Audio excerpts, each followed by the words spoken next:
저는 북한 해안경비대에서 8년간 복무했습니다.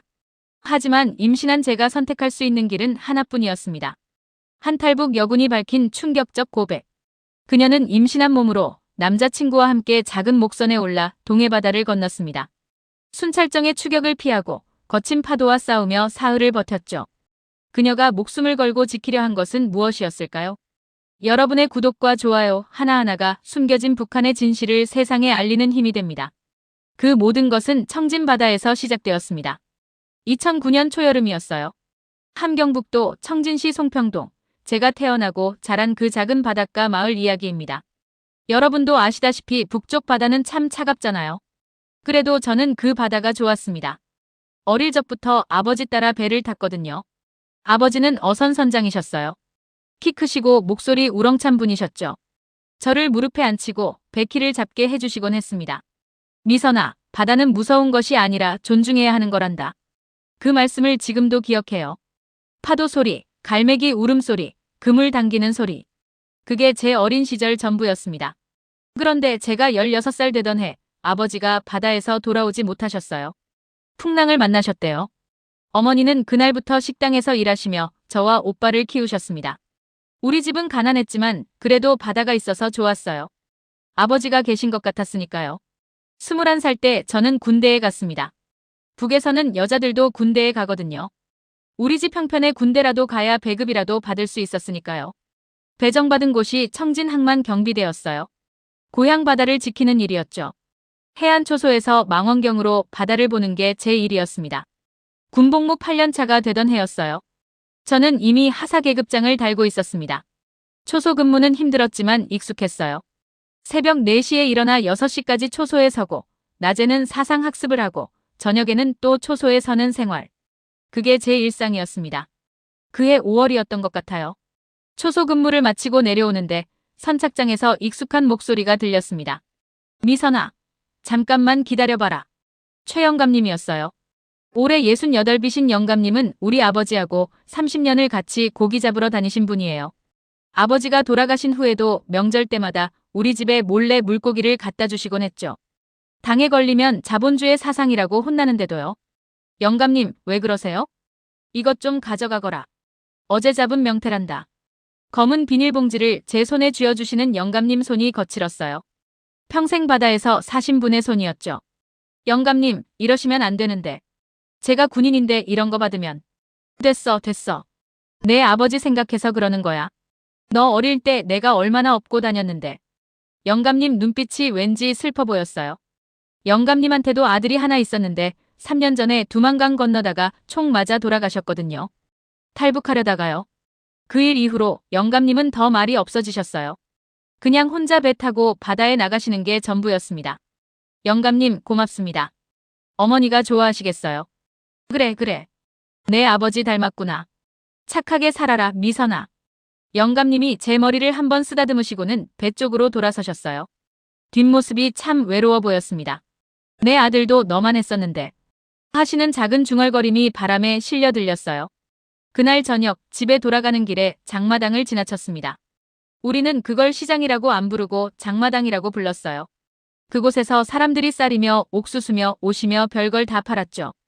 공식적으로는 불법이지만 다들 거기서 물건을 사야 살 수 있었으니까요. 장마당 입구에서 누군가가 제 이름을 불렀습니다.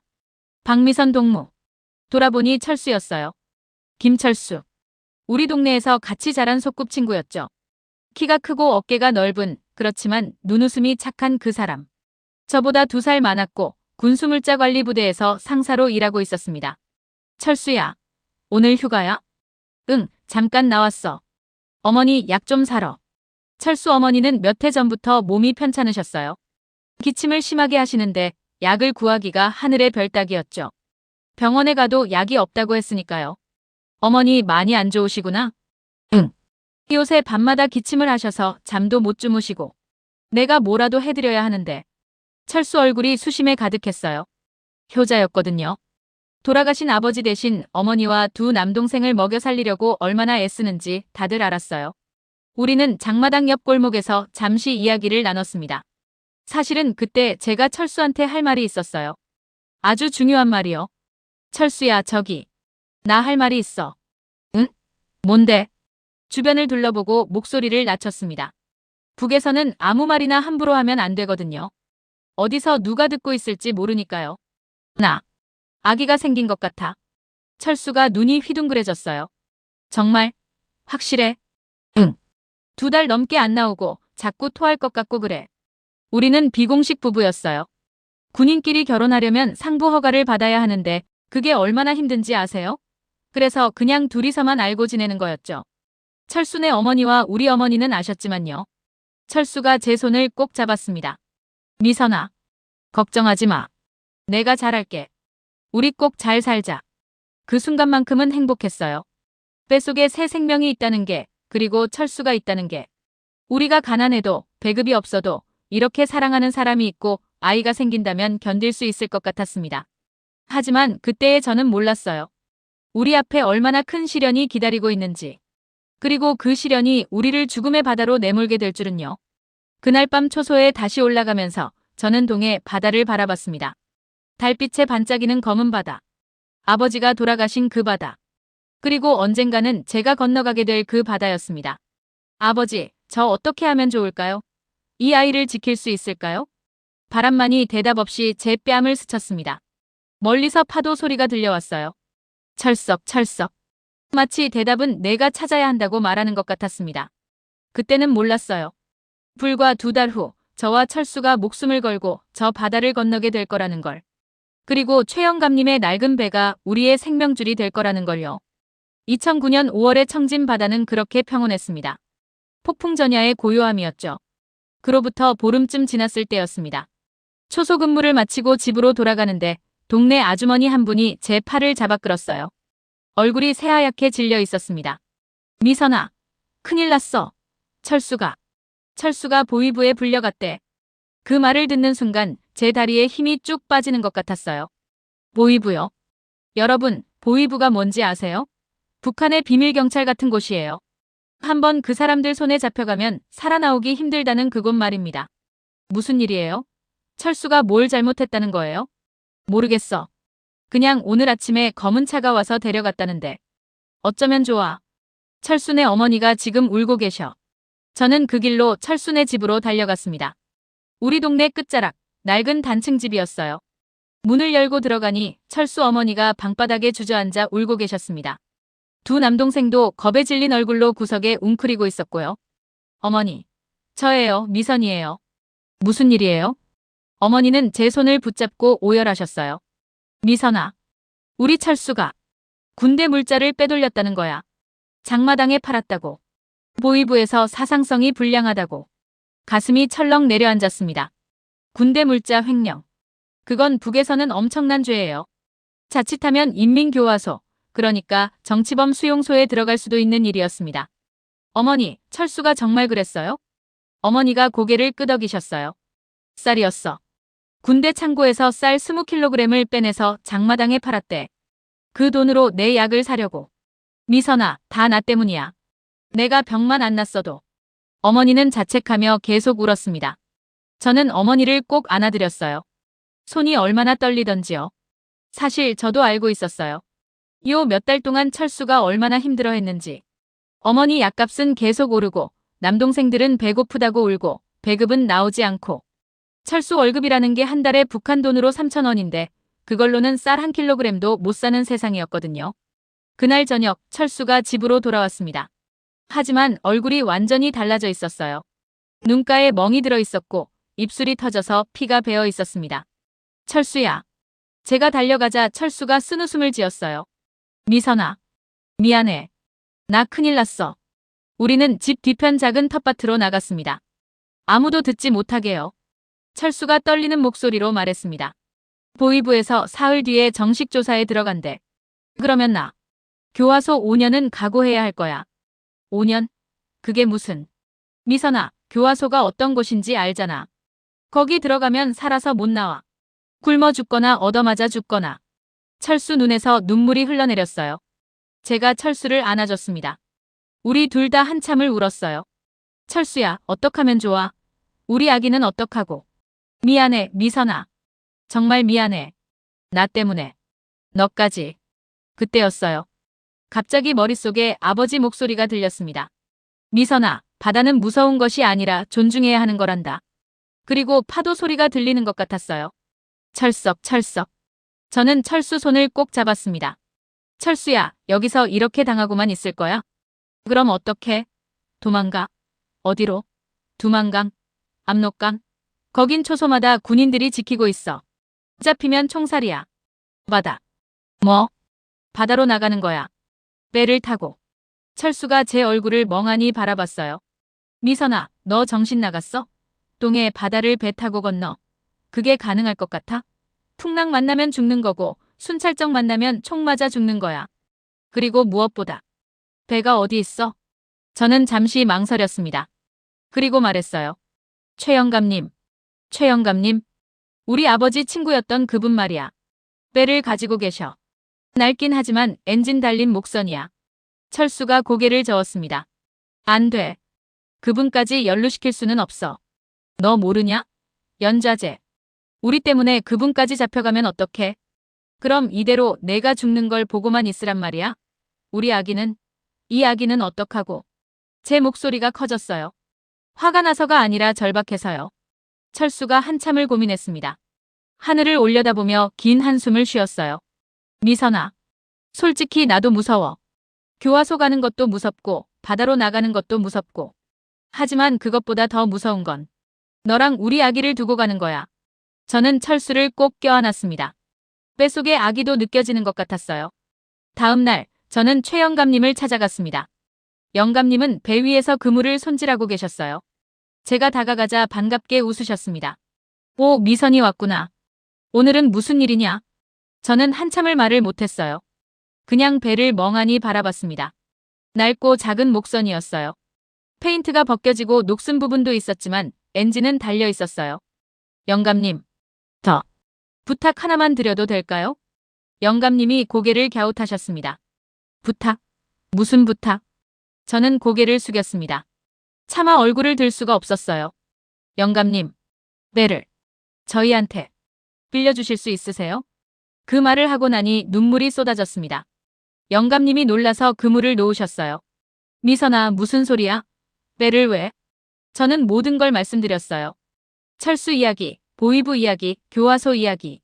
그리고 제 뱃속에 아기가 있다는 것까지요. 영감님 얼굴이 점점 굳어졌습니다.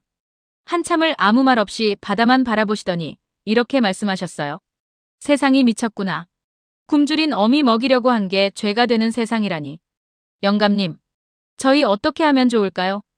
영감님은 대답 대신 긴 한숨만 쉬셨습니다. 바람이 불어와서 영감님의 흰머리카락을 흔들었어요. 그 모습이 너무나 외롭고 슬퍼 보였습니다. 미선아, 너도 알겠지만 내 아들도 그렇게 갔단다. 강을 건너려다가. 알아요, 영감님. 죄송해요. 이런 부탁을 드려서. 아니야. 미안한 건 나야. 내 아들은 내가 못 살렸는데. 영감님이 제 손을 잡으셨어요. 거칠고 주름진 손이었지만 따뜻했습니다. 며칠 있다가 다시 오너라. 생각 좀 해보마. 저는 고개를 숙여 절을 했습니다. 영감님, 고맙습니다. 정말 고맙습니다. 집으로 돌아오는 길, 저는 하늘을 올려다봤어요. 구름 사이로 햇살이 비치고 있었습니다. 혹시 아버지가 하늘에서 저를 보고 계실까요? 혹시 영감님 마음을 움직여 주실까요? 그날 밤 초소에서 저는 또 바다를 바라봤습니다. 저 검은 바다 건너편에 자유가 있다고 했어요. 죽을 수도 있지만 여기 남아있어도 죽는 건 마찬가지였습니다. 아기야, 엄마가 꼭 너를 지킬게. 자유로운 땅에서 태어나게 해줄게. 배를 쓰다듬으며 다짐했습니다. 파도 소리가 대답하는 것 같았어요. 철썩, 철썩.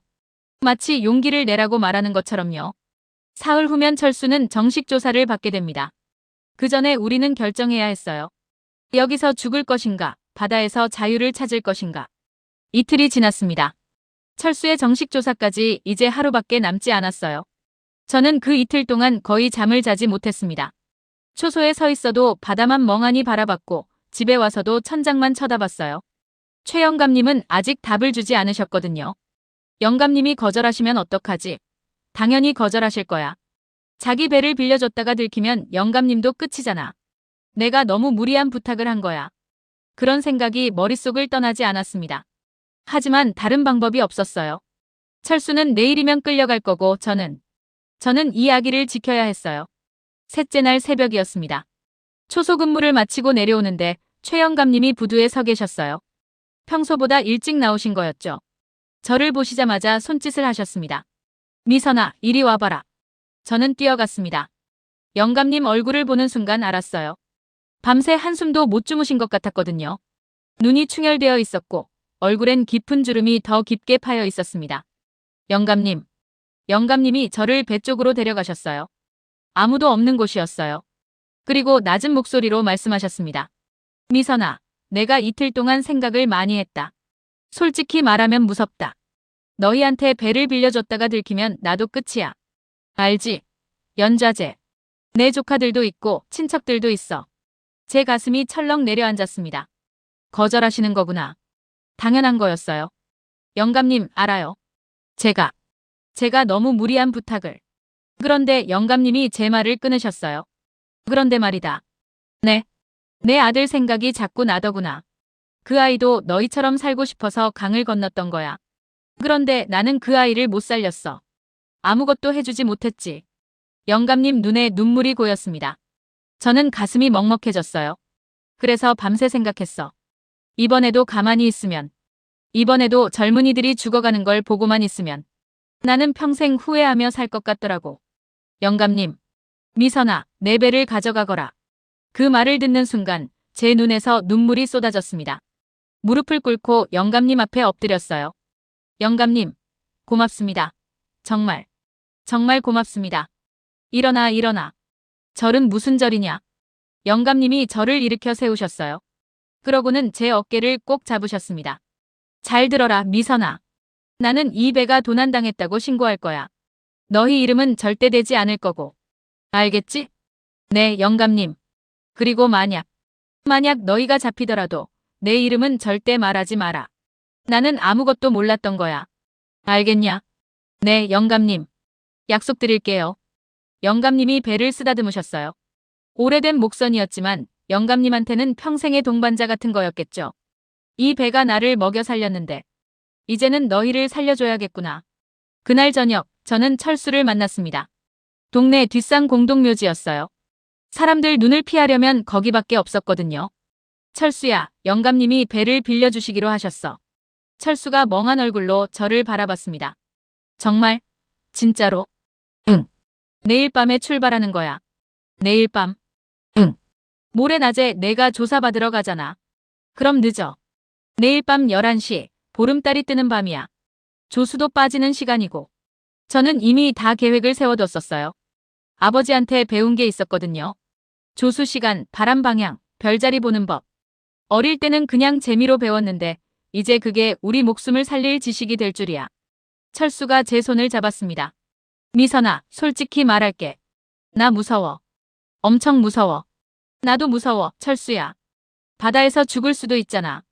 파도 만나면 그냥 끝이야. 그리고 순찰정 만나면. 그래도 여기 있으면 확실히 죽는 거잖아. 교화소 가면 살아나올 수 없어. 너도 알잖아. 철수가 고개를 끄덕였습니다. 사실이었으니까요. 교화소는 지옥이었어요. 들어가면 굶어 죽거나 병들어 죽거나 맞아 죽는 곳이었습니다. 그리고 철수야, 우리한테는 이 아이가 있잖아. 제가 배를 쓰다듬었어요. 아직 배가 부르지는 않았지만 분명히 그 안에 생명이 자라고 있었습니다. 이 아이만이라도 자유로운 땅에서 태어나게 해주고 싶어. 굶주리지 않고 두려워하지 않고 살 수 있는 곳에서 말이야. 철수 눈에서 눈물이 흘렀습니다. 그리고 제 배에 손을 얹었어요. 미안해, 아가야. 아빠가 잘못해서. 너를 이렇게 위험한 길로 데려가게 돼서. 아니야, 철수야. 우리가 용기를 내는 거야. 이 아이를 위해서. 우리는 한참을 그렇게 있었습니다. 서로를 꼭 안고서요. 내일이면 우리는 생사를 걸고 바다로 나가야 했어요. 다음 날 아침, 저는 최 영감님을 다시 찾아뵀습니다. 영감님은 배에 뭔가를 싣고 계셨어요. 영감님, 뭐 하세요? 오, 미선아 왔구나. 이것 좀 봐라. 영감님이 보여주신 건 물통, 낡은 나침반, 그리고 기름통이었습니다. 물은 꼭 필요하니까 챙겼고, 이 나침반은 내가 젊었을 때 쓰던 거야. 그리고 기름. 기름이 제일 중요해. 엔진 돌리려면 기름이 있어야 하거든. 영감님. 이렇게까지. 그리고 이것 봐라. 영감님이 낡은 종이를 펼쳐 보이셨어요. 해도였습니다. 바다지도요. 이건 내가 40년 전에 쓰던 해도야. 물론 지금은 쓸모없을 수도 있지만 그래도 있는 게 없는 것보다 낫잖아. 제 눈에서 또 눈물이 났습니다. 영감님 정말 고맙습니다. 이 은혜를 어떻게 갚아야 할지. 은혜는 무슨. 그냥 살아라. 살아서 자유롭게 살면 그게 은혜 갚는 거야. 영감님이 제 머리를 쓰다듬으셨어요. 아버지가 그러셨던 것처럼요. 미선아, 바다는 무섭지만 건너편엔 자유가 있다. 내 아버지도 분명 하늘에서 너를 지켜줄 거야. 네, 영감님. 그리고 항해하는 방법 알려줄게. 잘 들어라. 영감님은 그날 오후 내내 저한테 배 조종법을 알려주셨어요. 엔진 시동 거는 법, 키 잡는 법, 파도 헤쳐나가는 법, 별 보고 방향 찾는 법. 파도가 세게 치면 무조건 배 머리를 파도 쪽으로 돌려. 옆으로 맞으면 배가 뒤집혀. 알겠지? 네, 영감님. 그리고 북극성을 따라가. 북극성은 항상 북쪽에 있어. 그 별을 등지고 가면 남쪽으로 가는 거야. 남쪽으로 계속 가면 대한민국이 있어. 대한민국. 그 세 글자가 얼마나 아름답게 들리던지요. 해가 질 무렵 영감님이 제 손을 꼭 잡으셨습니다. 미선아, 마지막으로 당부할게. 무슨 일이 있어도 살아라. 포기하지 마. 바다가 아무리 무섭고 파도가 아무리 세도 포기하는 순간 끝이야. 알겠지? 네, 영감님. 꼭 살아서. 꼭 자유롭게 살겠습니다. 그래. 그리고 살아서. 내 아이한테 이 이야기를 들려줘라. 자유가 얼마나 소중한 건지. 영감님이 마지막으로 배를 한번 쓰다듬으셨어요. 오래 함께한 친구에게 작별 인사를 하듯이요. 잘 가거라, 늙은 친구야. 이 아이들을 잘 데려다 주렴. 그날 밤 10시, 저는 초소 근무를 마쳤습니다. 그리고 몰래 초소를 빠져나왔어요. 배낭에는 옷가지 몇 벌과 옥수수떡, 그리고 물병이 들어있었습니다. 부두로 가는 길, 저는 우리 집 쪽을 멀리서 바라봤어요. 어머니와 오빠에게는 아무 말도 못했습니다. 말하면 말리실 게 뻔했으니까요. 그리고 알면 나중에 연좌제로 엮일 수도 있었고요. 어머니, 오빠 미안해요. 그리고 사랑해요. 마음속으로 작별 인사를 했습니다. 부두에는 철수가 먼저 와 있었어요. 작은 배낭 하나만 메고 서 있었습니다. 미선아. 철수야. 우리는 말없이 서로를 안았습니다. 떨리는 게 느껴졌어요. 우리 둘 다 무서웠던 거죠. 그때 어둠 속에서 최 영감님이 나타나셨습니다. 왔구나. 영감님. 영감님이 배의 밧줄을 풀어주셨어요. 그리고 제 손에 무언가를 쥐어주셨습니다. 작은 보자기였어요. 옥수수떡 몇 개 더 넣었다. 배고프면 먹고. 영감님. 정말 고맙습니다. 저는 무릎을 꿇고 영감님께 절을 올렸어요. 철수도 그랬고요. 영감님이 우리를 일으켜 세우셨습니다. 절은 됐고 어서 가거라. 밤이 깊기 전에 출발해야 해. 우리는 배에 올랐습니다. 철수가 엔진 시동을 걸었어요. 드르륵 드르륵. 낡은 엔진이 힘겹게 돌아갔습니다. 배가 천천히 부두를 떠났어요. 최 영감님이 어둠 속에서 조용히 손을 흔들고 계셨습니다. 저도 손을 흔들었어요. 눈물이 흘러서 영감님 얼굴이 잘 보이지 않았지만요. 영감님, 고맙습니다. 꼭 살아서. 꼭 은혜 갚을게요. 영감님의 마지막 말이 바람에 실려 들려왔습니다. 살아라. 꼭 살아서 자유롭게 살아라. 배는 어둠 속으로 나아갔습니다. 청진항의 불빛이 점점 멀어졌어요. 저는 마지막으로 고향 땅을 바라봤습니다. 안녕, 청진. 안녕, 내 고향. 언젠가 자유로운 세상이 되면 다시 올게. 배는 검은 바다 위를 미끄러져 갔습니다. 파도 소리만이 들렸어요. 철썩, 철썩.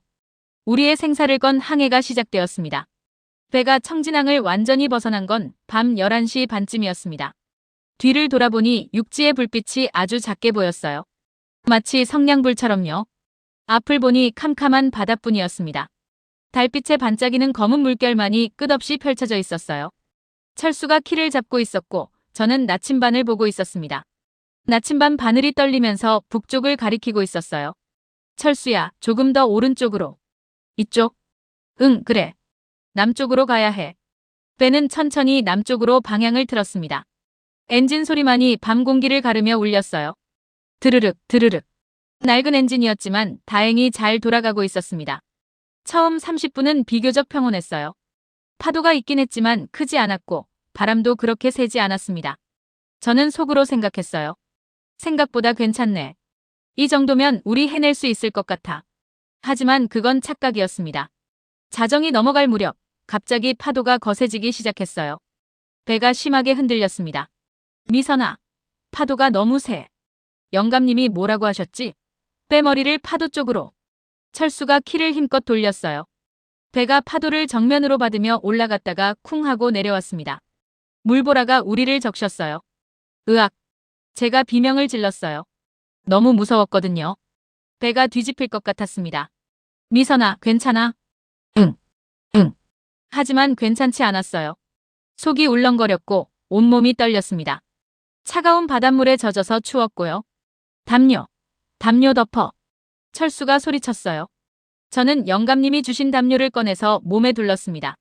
철수한테도 하나 덮어줬고요. 파도는 계속 거세졌습니다. 한 번은 너무 큰 파도가 와서 배가 거의 수직으로 올라갔어요. 그리고 쿵 하고 떨어질 때는 뱃속이 다 떨어지는 것 같았습니다. 철수야. 무서워. 나도 무서워. 하지만 포기하면 안 돼. 철수가 키를 꽉 잡고 버텼습니다. 손에 힘줄이 튀어나올 정도로요. 그때였습니다. 저 멀리서 불빛이 보였어요. 철수야. 저기. 불빛. 뭐? 어디? 제가 가리킨 방향을 보더니 철수 얼굴이 새하얗게 질렸습니다. 저거. 순찰정이야. 순찰정. 북한 해군 순찰정이었습니다. 우리를 잡으러 온 거예요. 어떻게?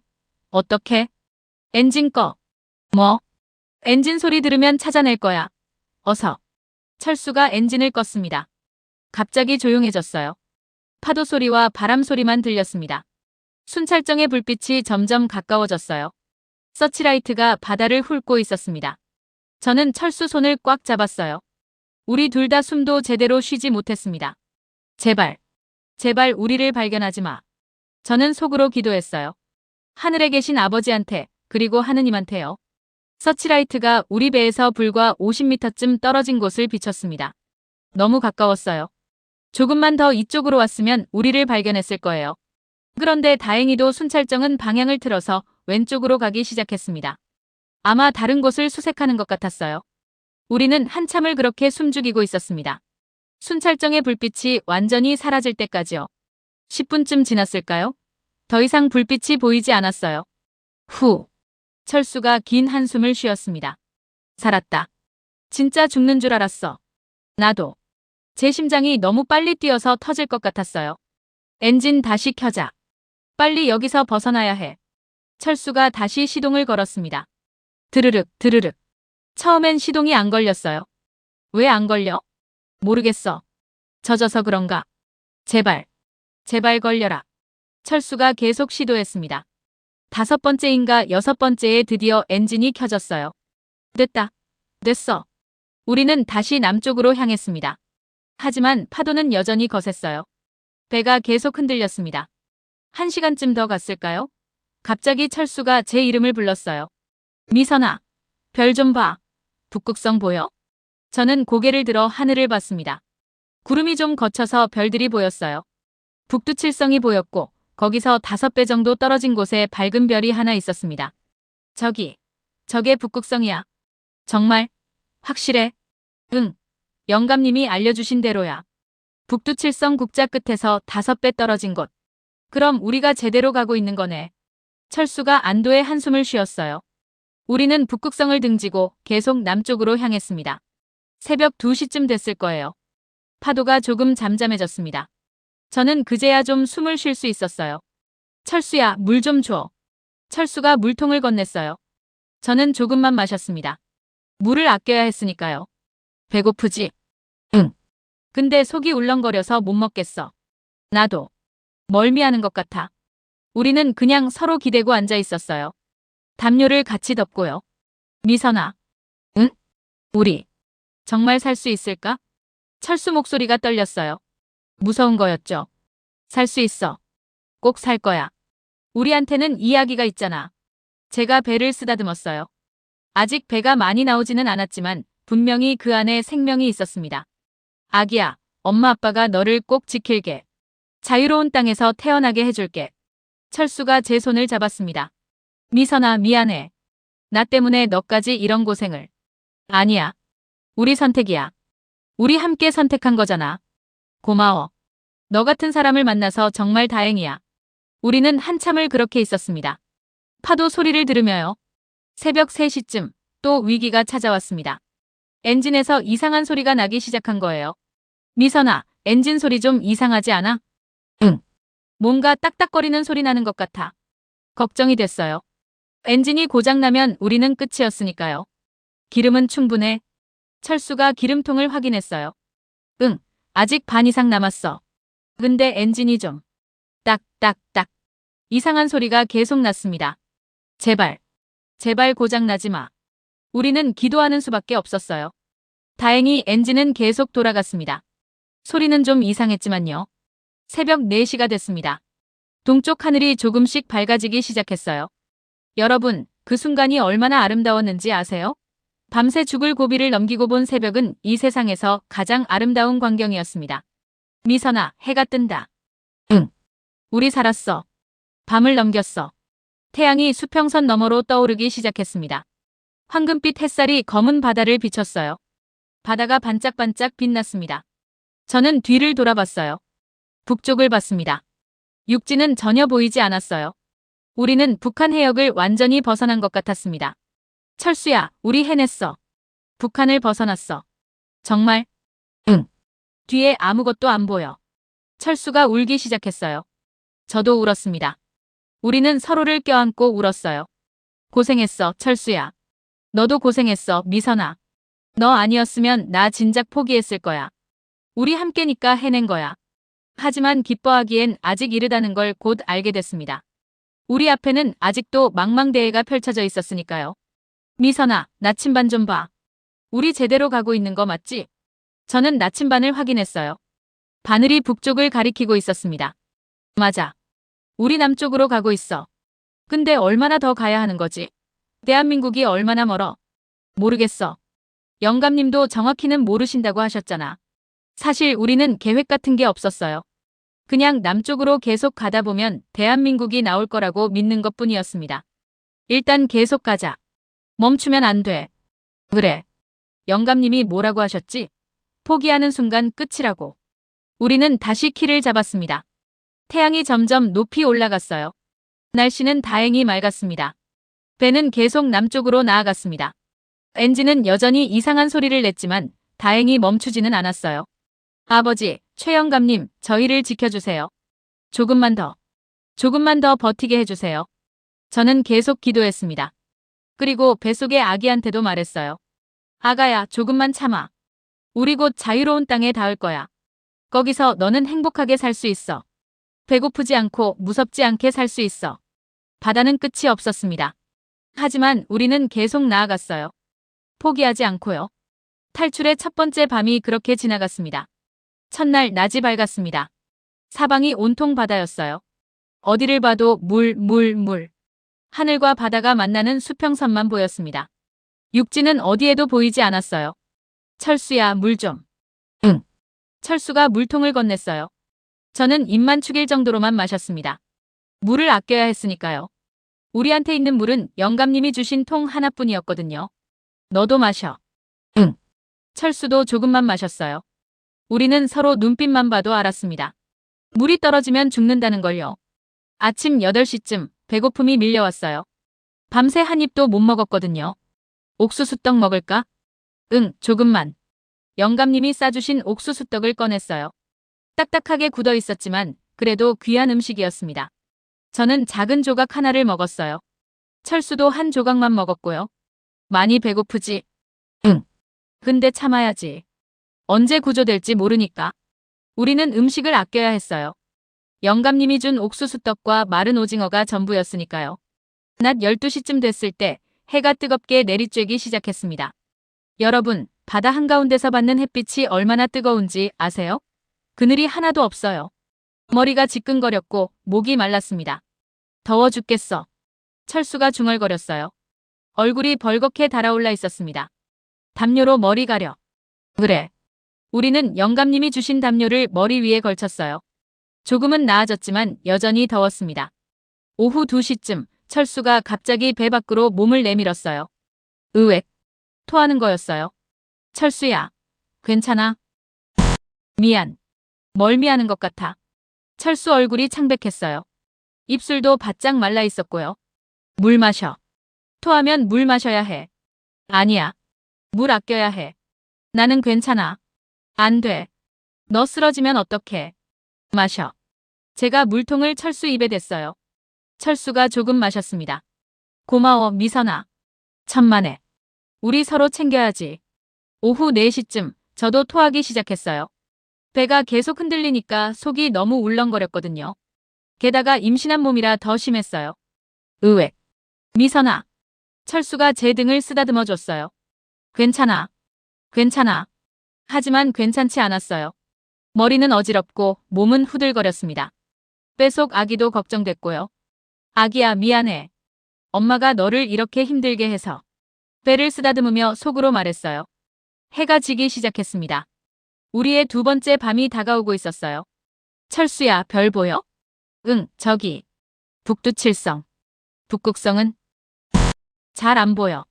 구름 때문에. 구름이 많이 껴서 별이 잘 보이지 않았어요. 걱정이 됐습니다. 별을 못 보면 방향을 알 수 없었으니까요. 일단 나침반만 믿자. 계속 남쪽으로. 그래. 밤이 깊어졌습니다. 온도가 뚝 떨어졌어요. 낮에는 더워 죽을 것 같더니 밤에는 추워 죽을 것 같았습니다. 춥다. 이리 와. 같이 있자. 우리는 담요를 함께 덮고 서로를 꼭 껴안았어요. 그렇게라도 하지 않으면 얼어 죽을 것 같았거든요. 철수야. 응? 우리 죽는 거 아니야? 처음으로 그런 말을 했어요. 너무 힘들어서요. 모르겠어. 솔직히 무서워. 나도 무서워. 우리는 한참을 말없이 있었습니다. 파도 소리만 들렸어요. 철썩 철썩. 미선아. 응? 후회해. 이렇게 된 거. 아니. 안 해. 여기 남아 있었어도 어차피 죽었을 거야. 적어도 우리는 자유를 향해 가고 있잖아. 그래. 맞아. 철수가 제 손을 꼭 잡았어요. 미선아, 사랑해. 나도 사랑해, 철수야. 우리는 서로를 껴안고 잠이 들었습니다. 아니, 잠이라기보다는 기절에 가까웠어요. 너무 지쳐서요. 둘째 날 새벽, 저는 목이 말라서 깼습니다. 물. 입술이 바짝 말라서 갈라지고 있었어요. 물통을 찾아서 마셨습니다. 단 한 모금만요. 물통을 흔들어 보니 이제 반도 안 남았어요. 이러다 물이 떨어지면 생각하기도 싫었어요. 철수도 일어났습니다. 아, 목말라. 물 조금밖에 안 남았어. 그래도 마셔야지. 안 마시면 죽어. 철수도 한 모금 마셨어요. 둘째 날 아침이 밝았습니다. 여전히 사방은 바다뿐이었어요. 배도 안 보이고 육지도 안 보였습니다. 철수야. 우리 길 잃은 거 아니야? 모르겠어. 나침반은 계속 남쪽 가리키고 있는데. 그럼 우리 맞게 가고 있는 거지. 그럴 거야. 그래야 해. 하지만 철수 목소리에 확신이 없었어요. 오전 10시쯤 엔진에서 나던 이상한 소리가 더 심해졌습니다. 딱, 딱, 딱, 드르륵, 드르륵. 미선아, 엔진 소리 좀 들어봐. 안 좋은 것 같아. 나도 그렇게 생각해. 언제 멈출지 모르겠어. 그 말을 들으니 더 무서웠어요. 엔진이 멈추면 우리는 그냥 바다 위를 떠다니는 거잖아요. 제발. 조금만 더 버텨줘. 배한테 빌었어요. 영감님의 낡은 배한테요. 정오쯤 저는 더 이상 참을 수 없어서 옥수수떡을 하나 더 꺼냈어요. 철수야, 조금 먹자. 힘이 하나도 없어. 그래. 우리는 작은 조각들을 나눠 먹었습니다. 목이 말라서 삼키기가 힘들었지만 그래도 먹어야 했어요. 오후 2시쯤 철수가 갑자기 소리쳤어요. 미선아, 저기 봐. 새다. 어디? 저기. 갈매기. 정말 갈매기 한 마리가 날고 있었어요. 갈매기가 있다는 건 육지가 가까워진 거 아니야? 그럴 수도 있어. 갈매기는 멀리 안 나가잖아. 우리는 희망을 가졌어요. 처음으로 진짜 희망을요. 철수야, 우리 잘하고 있는 거야. 육지가 가까워지고 있어. 그래. 조금만 더 가면 돼. 하지만 시간이 지나도 육지는 보이지 않았어요. 갈매기도 어디론가 날아가 버렸고요. 오후 5시쯤 물이 거의 바닥났습니다. 철수야. 물 이제 이것밖에 안 남았어. 물통을 흔들어 보니 바닥에 조금만 남아 있었어요. 그럼 나중을 위해 아껴두자. 근데 목이 너무 말라. 나도. 하지만 참아야 해. 우리는 입술만 죽였어요. 그것도 정말 조금만요. 목이 너무 말랐습니다. 입안이 바짝바짝 말라서 침도 안 나왔어요. 혀가 부어있는 것 같았고요. 해가 지기 시작했어요. 우리의 세 번째 밤이었습니다. 철수야. 나 못 갈 것 같아. 안 돼, 미선아. 포기하면 안 돼. 너무 힘들어. 목도 마르고 배도 고프고 아기도 걱정되고. 저는 울기 시작했어요. 눈물도 안 나왔지만요.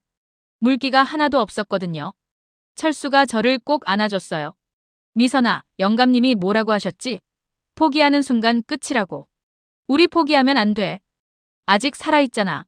엔진도 아직 돌아가고 있고. 하지만 그리고 생각해봐.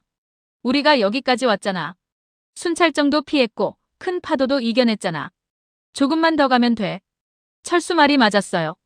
우리는 여기까지 왔습니다. 포기할 수 없었어요. 그래. 미안해. 내가 약해졌어. 아니야. 너 충분히 강해. 임신한 몸으로 이렇게까지 버티는데. 철수가 제 배를 쓰다듬었어요.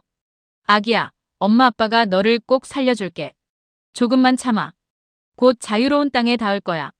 그때였어요. 갑자기 저 멀리서 불빛이 보였습니다. 철수야. 저기. 불빛. 뭐? 어디? 저기. 저 멀리. 정말 불빛이 보였어요. 하지만 이번엔 순찰정이 아니었습니다. 더 크고 더 밝은 불빛이었어요. 저게 배야? 큰 배? 그런 것 같아. 우리는 그쪽으로 배를 몰았습니다. 엔진이 헛기침하듯 소리를 냈지만 계속 돌아갔어요. 불빛이 점점 가까워졌습니다. 정말 큰 배였어요. 화물선 같았습니다. 저 배한테 신호를 보내자. 철수가 담요를 흔들었어요. 저도 손전등을 찾아서 흔들었습니다. 여기요. 여기 사람 있어요. 목이 쉬어서 소리가 잘 안 나왔지만 최대한 크게 소리쳤어요. 하지만 그 배는 우리를 보지 못했는지 그냥 지나가 버렸습니다. 안 돼. 가지마. 저는 주저앉았어요.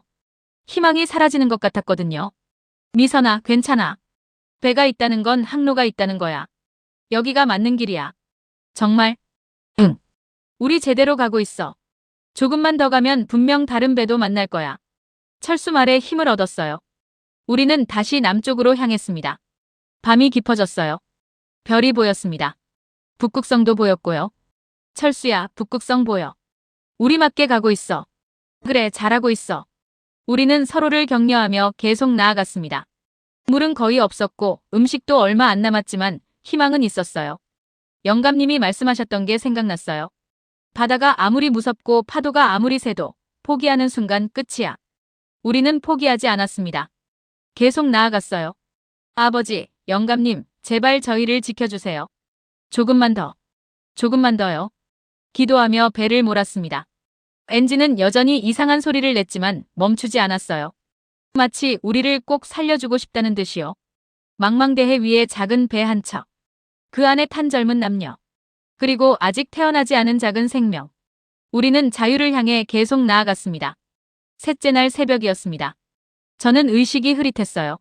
목이 너무 말라서 정신이 몽롱했거든요. 철수도 마찬가지였습니다. 우리는 거의 말을 하지 못했어요. 수야.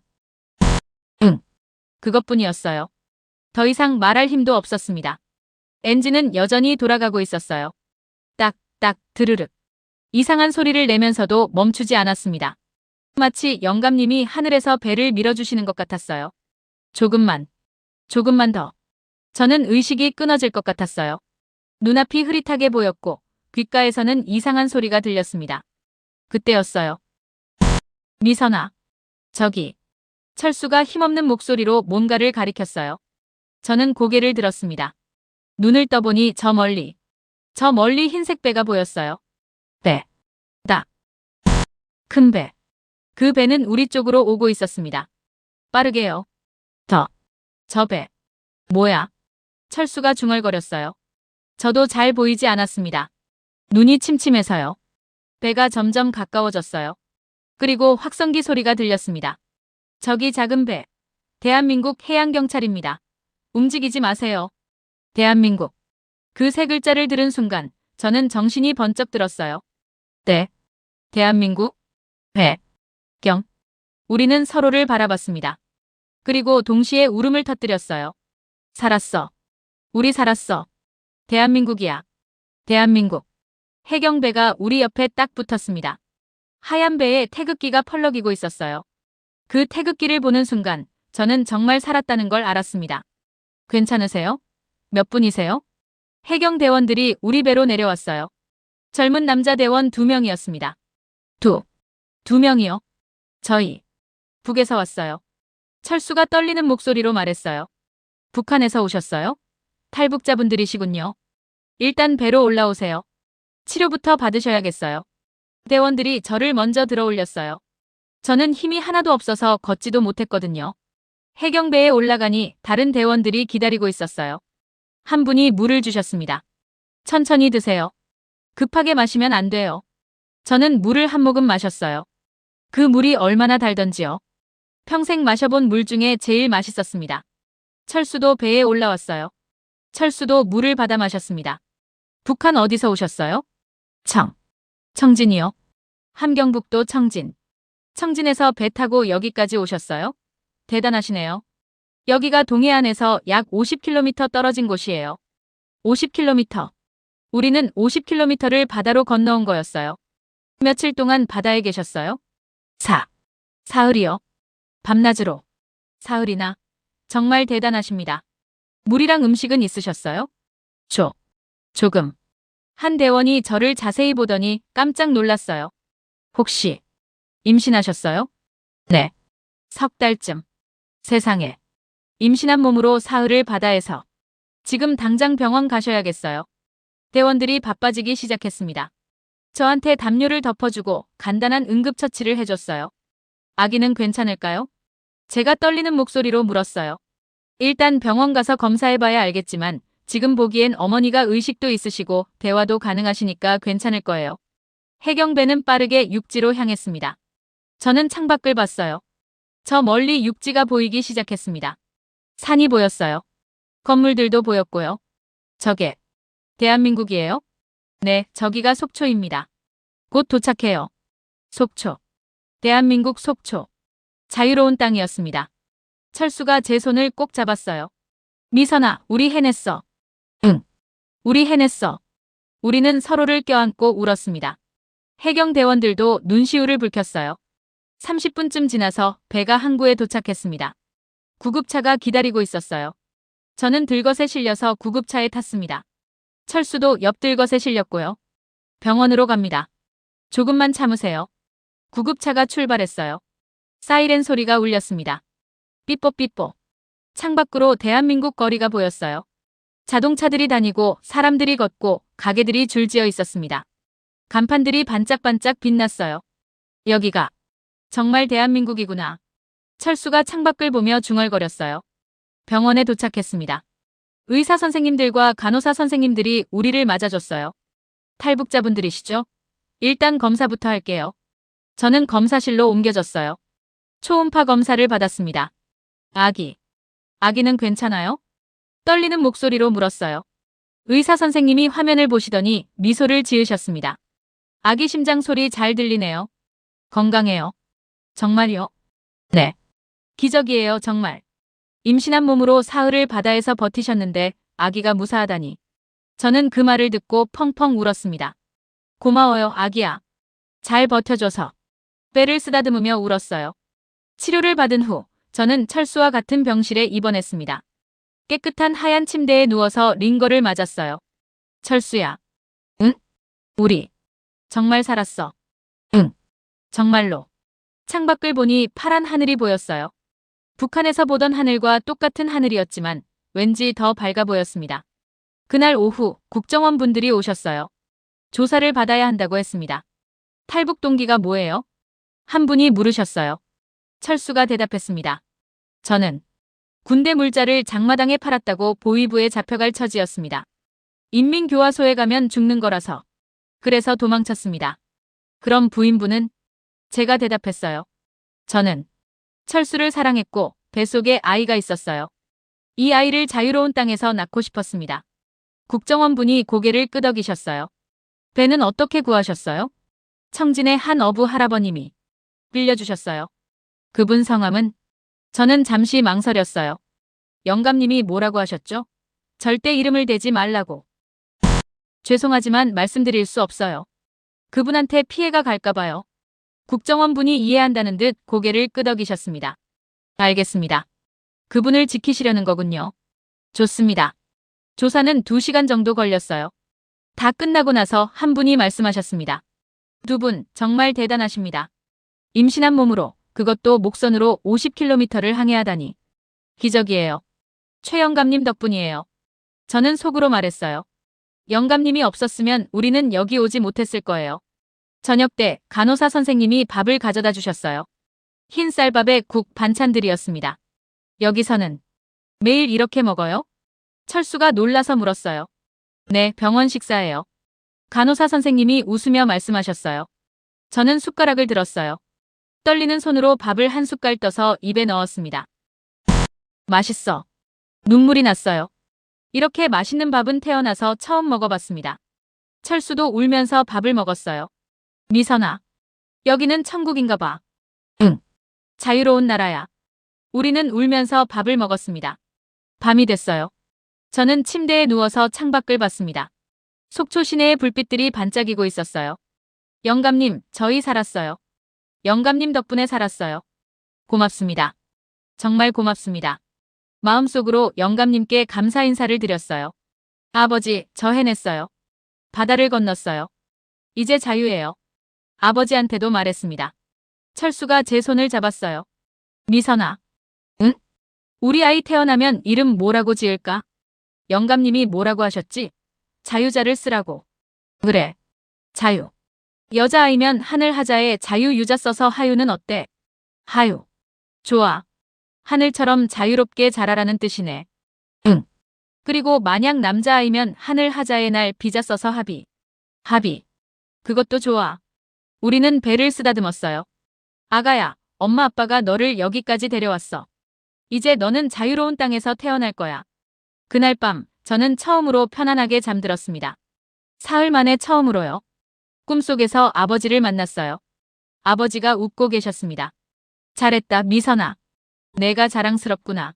아버지, 이제 여기서 행복하게 살아라. 자유롭게. 네, 아버지. 꿈에서 최 영감님도 보였어요. 영감님도 웃고 계셨습니다. 살았구나, 미선아. 살았어. 네, 영감님. 영감님 덕분에 살았어요. 고마워할 것 없다. 너희가 용감했던 거야. 아침에 눈을 떴을 때 창밖으로 햇살이 들어오고 있었어요. 대한민국의 아침이었습니다. 자유의 아침이었습니다. 우리는 살아남았습니다. 그리고 새로운 삶이 시작됐습니다. 병원에서 일주일을 보낸 후 우리는 하나원으로 갔습니다. 하나원이요? 북한에서 온 사람들이 남한 생활을 배우는 곳이에요. 여러분도 들어보셨을 거예요. 여기서 3달 동안 교육을 받으시게 될 거예요. 한국 사회에 적응하는 방법을 배우시는 거죠. 선생님이 설명해 주셨어요. 하나원에서 우리는 많은 것을 배웠습니다. 은행 사용하는 법, 지하철 타는 법, 마트에서 물건 사는 법. 북에서는 상상도 못했던 것들이었어요. 처음 편의점에 갔을 때가 기억나요. 물건이 너무 많아서 어지러질했습니다. 여기는 24시간 내내 열어요? 제가 물었어요. 네, 편의점은 24시간 영업해요. 밤에도 물건을 살 수 있다고요? 네, 언제든지요. 철수와 저는 서로를 바라봤어요. 신기하고 또 신기했습니다. 김치찌개를 처음 먹었을 때도 놀랐어요. 북에서 먹던 김치와 맛이 좀 달랐거든요. 여기는 설탕을 넣어서 단맛이 나요. 아, 그래서 좀 달달하네요. 음식 맛도 달랐고 말투도 달랐어요.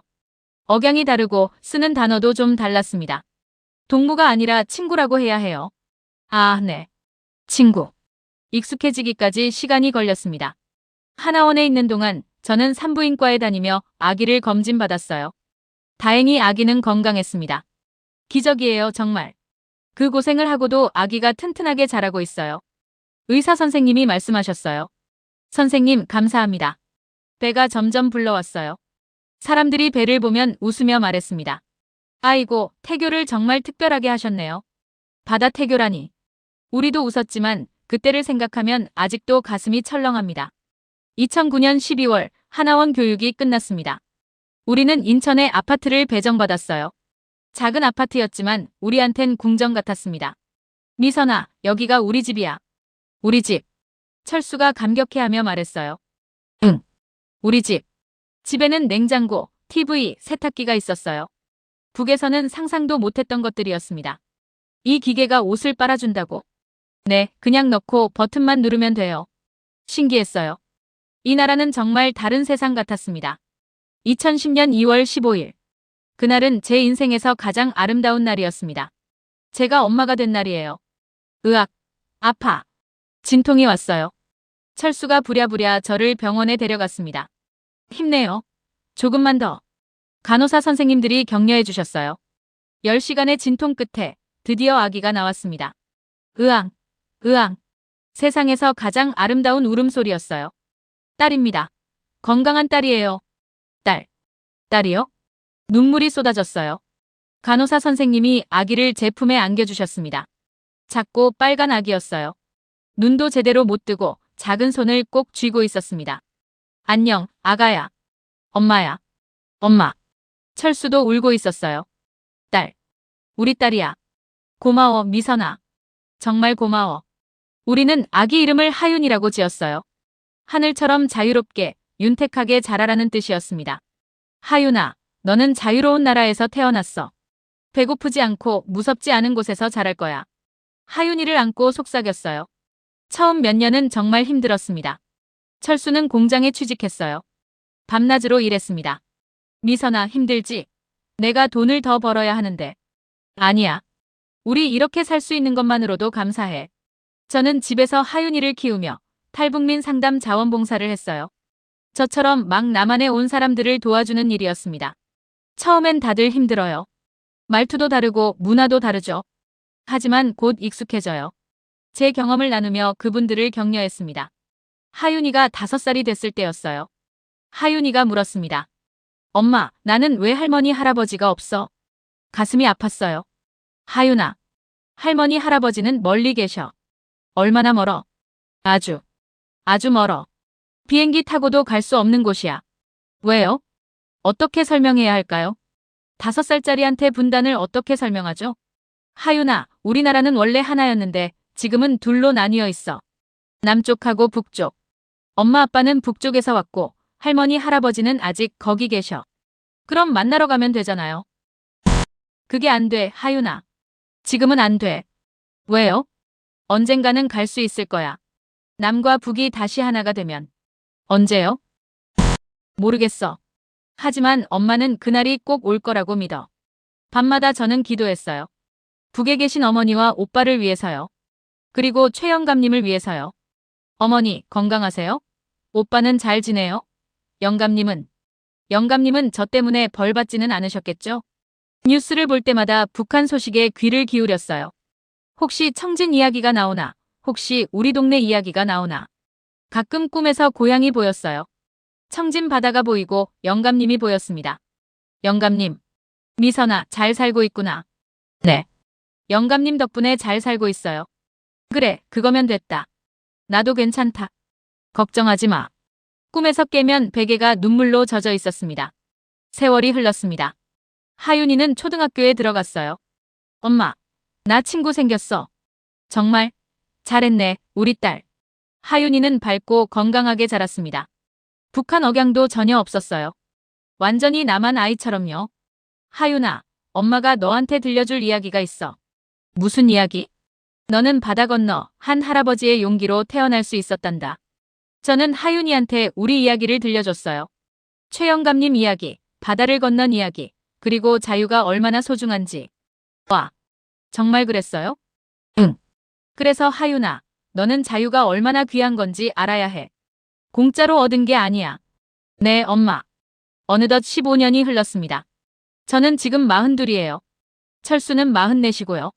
하윤이는 15살이 됐습니다. 우리는 여전히 인천에 살고 있어요. 철수는 이제 공장 반장이 되었고 저는 탈북민 지원 단체에서 정식으로 일하고 있습니다.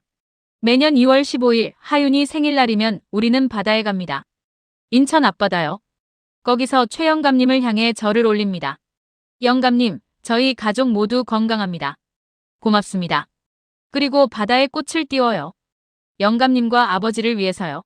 가끔 뉴스에서 탈북자 소식이 나오면 저는 마음이 아파요. 아직도 많은 사람들이 자유를 찾아 위험한 길을 가고 있으니까요. 언젠가는 아무도 그런 위험을 감수하지 않아도 되는 날이 왔으면 좋겠어요. 동료한테 말했어요. 그러려면 통일이 되어야죠. 네. 통일. 통일. 그 단어만 들어도 가슴이 뛰어요. 만약 통일이 된다면 제일 먼저 하고 싶은 게 있어요. 청진에 가서 최 영감님을 찾는 거예요. 살아계시다면 꼭 찾아뵙고 싶어요. 영감님, 저예요. 미선이에요. 기억하세요? 이 아이가 제 딸 하윤이에요. 영감님 덕분에 태어난 아이예요. 하윤이를 안겨드리고 싶어요. 그리고 어머니와 오빠도 만나고 싶어요. 어머니, 미선이에요. 보고 싶었어요. 정말 보고 싶었어요. 언젠가 그날이 올까요? 우리 세대의 통일을 볼 수 있을까요? 모르겠어요. 하지만 저는 희망을 버리지 않아요. 우리가 그 망망대해를 건넜듯이 분단의 벽도 언젠가는 넘을 수 있을 거라고 믿어요. 지난주에 하윤이가 물었어요. 엄마, 나도 언젠가 청진 받아갈 수 있어? 그럼 꼭 갈 수 있을 거야. 약속. 응, 약속. 새끼손가락을 걸었어요. 우리 딸과의 약속이에요. 오늘도 저는 인천 바다를 바라봅니다. 남쪽 바다는 북쪽 바다와 다르게 따뜻해요. 하지만 똑같은 바다예요. 북쪽 바다와 남쪽 바다는 연결되어 있으니까요. 철수야. 응? 우리 잘 살고 있지? 응, 잘 살고 있어. 후회 안 해? 단 한 번도 안 했어. 너는? 나도. 2009년 그날 밤 배를 타기로 한 건 내 인생 최고의 결정이었어. 철수가 제 손을 잡아요. 우리는 바다를 바라보며 서 있습니다. 파도 소리가 들려요. 철썩 철썩. 15년 전 그날 밤의 파도 소리와 똑같아요. 하지만 지금은 무섭지 않아요. 바다는 이제 우리의 두려움이 아니라 용기의 상징이니까요. 여러분, 자유는 공짜가 아니에요. 우리는 목숨을 걸고 이걸 얻었어요. 그래서 저는 매일 감사해요. 아침에 눈 떠서 하윤이 얼굴을 보고 철수와 밥을 먹고 마음대로 거리를 걸을 수 있는 것. 그 모든 게 기적이에요. 북한에 계신 어머니, 오빠, 그리고 최 영감님. 제가 여기서 행복하게 살고 있어요. 여러분 덕분이에요. 언젠가 다시 만날 수 있기를, 언젠가 통일된 조국에서 함께 청진 바다를 바라볼 수 있기를 기도합니다. 그날까지 저는 여기서 열심히 살겠어요. 자유롭게, 당당하게, 감사하며 살겠어요. 그게 제가 여러분께 보답하는 길이니까요. 하늘에 계신 아버지, 그리고 북에 계신 최 영감님. 고맙습니다. 정말 고맙습니다. 저희는 잘 살고 있습니다. 이것이 저의 이야기입니다. 박미선, 북한에서 온 한 여자의 이야기예요. 여러분도 혹시 탈북민을 만나시면 따뜻하게 대해주세요. 우리 모두 같은 민족이고 모두 자유를 사랑하는 사람들이니까요. 그리고 자유를 당연하게 여기지 마세요. 그건 정말 귀한 거예요. 감사합니다. 제 이야기를 들어주셔서 감사합니다.